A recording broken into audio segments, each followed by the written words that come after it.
mentality I had. That's for other people. So then, the coach, who is now my husband, he didn't boss me around enough, so I married him, right, later. Oh my gosh. He said, well, you need to do this. You need to show your teammates that you also are in. When it's really hard, you need to show them you're in. And I wasn't mentally strong enough to say, okay. I said, well, I don't need this. I'm way better than this. He says, well, just so you know, teams don't need an individual as much as individuals need teams, so you can leave. And I was like, I will. And so I did. And then as soon as I got out of the door, I was like, what did I just do? But then I'm proud and I'm stupid, and I held off for a day. And then I came back and I said, I think I made a mistake. Can I please come back? And he said, absolutely. And again, I think this is he was a great leader at that time. He is now, but at that time in my life, for me, he said yes, because it would have been easy. I coach youth sports now, and in this club, we've let some kids go because of some incidents, and I'm thinking, we need to retain those kids and help them learn on this journey, because they're only, they're kids, right? They don't know these things yet, and we can help them. And so he said, yes, come back. And it was supposed to be one of those fun practices. You shoot, you play a little keep away. It's like, haha, everybody's having a great time. And we ran our asses off for an hour and a half. But the beauty of it was that I told myself I could do it. Whereas before I was telling myself every excuse why I couldn't do it, why I shouldn't do it, why I didn't need to do it. And that day, I didn't see the back of anyone's shirt. I ran out in front as fast as I could. And I think sometimes it was just to show him, like, hey, I told you I could do it. But really, it was showing me. And sometimes we need a reminder to show ourselves that we are great leaders, that we can lead by example, and that we should lead by example. And so that was really a turning point for me. I know I don't have very much time, so I'm going to go really fast. So fast forward, we win the World Cup in 1991. I was on the bench. I played 5 hyperventilating minutes. It was so exciting, but I was never a starter, and I didn't play very many games. And so when the coach said, you're going in, it was like, And after the game was over, one of our goalkeepers presented me with this piece of turf. Remember I told you I was a goal scorer, right? I just want to score goals. I got the ball. Nobody was between me and the ball, about 50 yards away. I ran as hard as I could, fast as I could, and I got about 25 yards away, which isn't close enough. And I thought, I'm going to shoot this ball so hard, it's going to knock the goalkeeper into the net, through the net, and then beyond the, it's going to be awesome. It's going to be epic.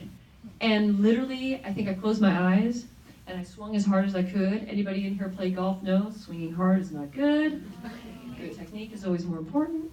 And I took a divot about that big, and I think the ball went out for a throw-in. And so after the game, my friend presented me the divot, said, congratulations, your first World Cup.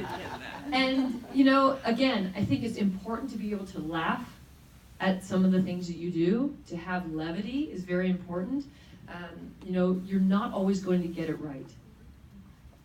Just fast forward to 1999. We're playing China in the World Cup final, right? It's going to penalty kicks. Before that even happened, this is one of the most life-altering moments in sports for me, that literally it reminds me of everything. It keeps me in check. It makes me remember how important leadership is and communication. 6 minutes into the quarterfinal against Germany, we're playing in Jack Kent Cooke Stadium in Washington, D.C., our nation's capital. This is women's soccer in a massive stadium. The Women's World Cup Committee said, we're not doing this in the Northeast, and we're not having it in 10,000 seat stadiums. We're putting it in the Rose Bowl. We're putting it in the Meadowlands in New York, New Jersey. We're putting it in massive stadiums. 80,000 people are at this stadium, and it goes straight up. It is so loud in there, it's really difficult to hear. 6 minutes into the game, again, we're playing Germany. We came in first in our group, so we thought maybe we'd get a little bit of a reprieve in the next round. Well, they had a hiccup, so now we have to play them. They were the second place team in their group. 6 minutes in, I'm the left back. Ball comes between the center back and myself, over my head, and as I see the ball going, I take a look. This is why having that kind of your eyes all over the place is important. I notice that the nearest danger is about 10 yards away from me. I say to myself, no problem, I got this. I'm gonna make an easy play. I'm not gonna be fancy. I'm not gonna do all the things I wanna do in my heart. I'm just gonna do the right thing, okay? Only the one piece that I forgot was the communication piece. And it's really important. Communication is a two-way street. You know, you can think something, doesn't mean your husband or your partner's gonna know what you're thinking. You might as well say it, right? And make sure they understand what you're saying when you say it. I turn, I look down. I'm not very far from the goal, maybe from here to the windows. At the same moment, I'm going to get the ball, the goalkeeper is coming out. And instead of me saying, hey, Bri, Brian is great. I passed it, she ran out, went past her and into the goal. Exactly, only like, holy crap. And other expletives, right? Most important game of your life. You're hosting the World Cup. I forgot to tell you that every single media outlet, paper, you know, not a lot of TV, but some at the time before, leading up, the future of women's soccer depends on the U.S. winning the World Cup. Dun, dun, dun. Dun, dun, dun. Right? All of your daughters and your granddaughters and their daughters and granddaughters, the future is going to be gone because I just scored an own goal in the World Cup. I know. So, in that moment, the most miraculous thing happened to me. Best moment of my life. Everybody says, oh, I bet I know what the best moment in sports was for you in soccer. And I'm like, no, you don't. Because as soon as that we race back, we don't get it. My captain, Carla Overbeck, comes over and said, don't worry about it. There's a lot of soccer left and we're going to win and you're going to help us. And I looked at her and I was like, okay. Let's go, right? In that moment, Carla changed the trajectory of the World Cup. She didn't wake up that morning thinking, I'm going to tell someone something really important and it's going to change the trajectory of the World Cup. But she was ready. Now, she happened to be the captain. But it really could be anyone. All of us in this room and in this building and next door, we all have the potential to change someone's life in a positive way. We just have to be ready for that moment. And so when she said that, I was like, all right. Literally, I didn't think about that own goal for 1 second after that moment. I just thought, I'm going to help my team. I'm going to help my team. I'm going to work hard. I'm going to help my team. And in the second half, I scored another goal, this time for our team. Right? Made the game 2-2. We went on to win that game 3-2, and we made it to the final against China. But that moment alone is so amazing. That's what leadership is. Leadership is not just being there when things are going well, because it's easy to go, hey, great job, awesome, numbers look good, look at us, we're the best, we're number one. Right? Leadership is also when things aren't going well. But you still have to have a positive outlook on the potential outcome. Carla, we're all very confident. We're all very confident people on this team. We were like, we're good. We knew that. We had worked really hard. We practiced. We played the best teams. We had traveled the world playing games and getting ready. So we had confidence. But in that moment, we've never faced that before. So when something unknown comes up to you, don't be surprised. It's coming. Just be ready. Be ready to say, okay, whoa, let's do this. And that was Carla. And I think that's, to me, was the greatest example of leadership. Because it could have been, why'd you do that?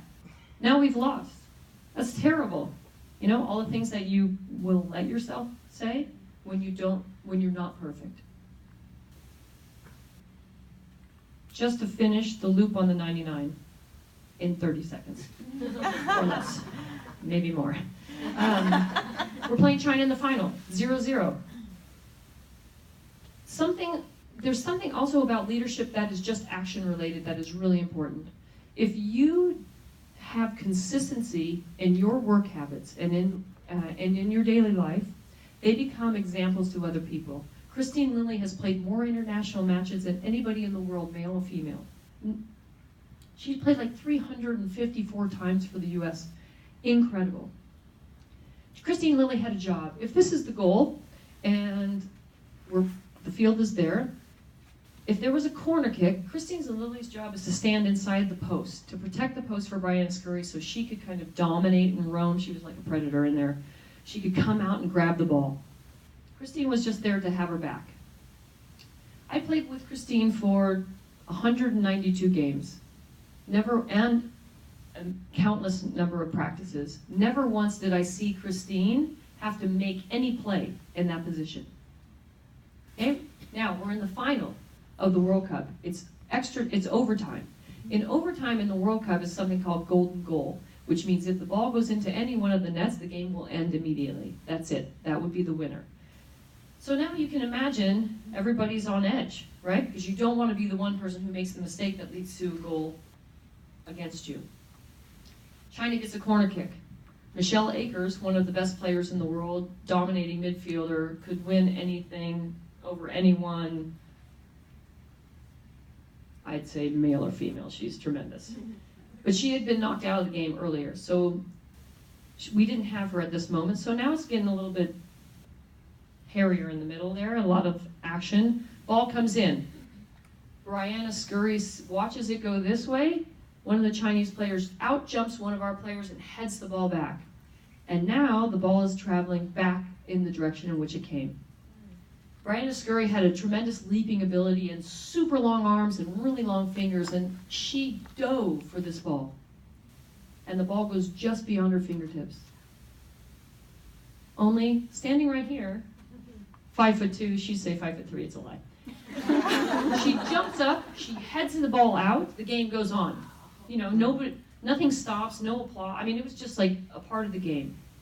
The reason I bring this up is because the idea of consistency gets muddled in this idea of like monotony, right? We do the same thing over and over, and over time maybe we don't value that thing enough. We do that every day. But that thing, the details, matter. And because of Christine recognizing, she could have been like, it never comes here. I see a girl by herself, like I should go there. But she knew that this was her job. This was her responsibility.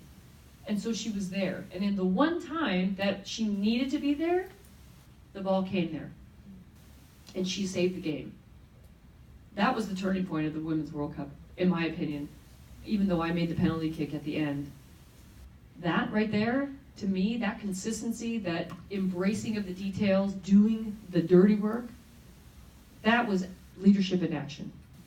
So you can support the people you work with, the people you lead with your words, and you can support them with the actions that you show them every day.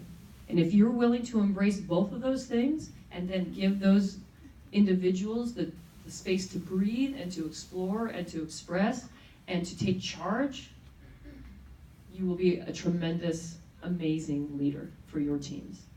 Thank you.